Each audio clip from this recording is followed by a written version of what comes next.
పరమేశ్వరుడి యొక్క ఆత్మలింగాన్ని ఆరాధించే పవిత్రమైన క్షేత్రం గోకర్ణ క్షేత్రం. ఆ క్షేత్రానికి ఆ పేరు ఎలా వచ్చిందో, ఆ క్షేత్ర వైశిష్ట్యం ఏంటో తెలియజేస్తారా?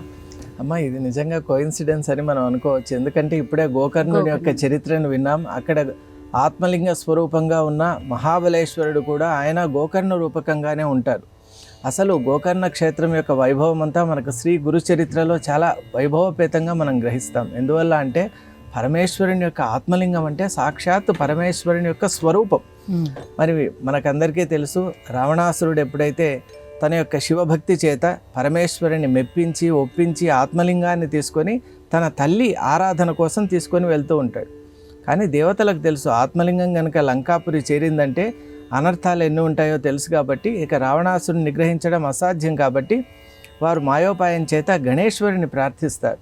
అప్పుడు గణేశ్వరుడు, ఈయన సంధ్యా సమయం అవుతోంది కాబట్టి గణేశ్వరుని చేతిలో ఈయన మారు రూపంలో ఒక పశువుల కాపరిలాగా అక్కడ ఉంటాడు, ఒక బ్రహ్మచారిలాగా ఉంటే ఈయన చేతికిచ్చి కింద మాత్రం పెట్టకు, నేను సంధ్యావందనం చేసుకొని వస్తాను.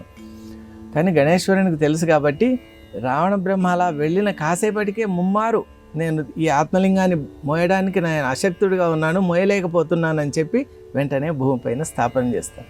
ఇక రావణ బ్రహ్మ రావటం ఆగ్రహించినా కూడా, ఎంత ప్రయత్నించినా కూడా అది వీల్లేదు. ఎందుకు?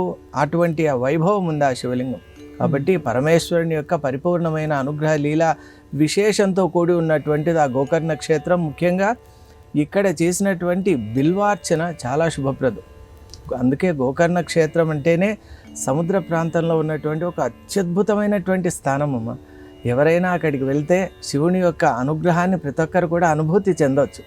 అలాగే అక్కడ మనం గోకర్ణ రూపంలో ఆ లింగం ఉంటుంది. ఎందువల్ల అంటే రావణాసురుడు పెకలించే ప్రయత్నం చేసినప్పుడు అలాంటి ఆకారం ఏర్పడింది.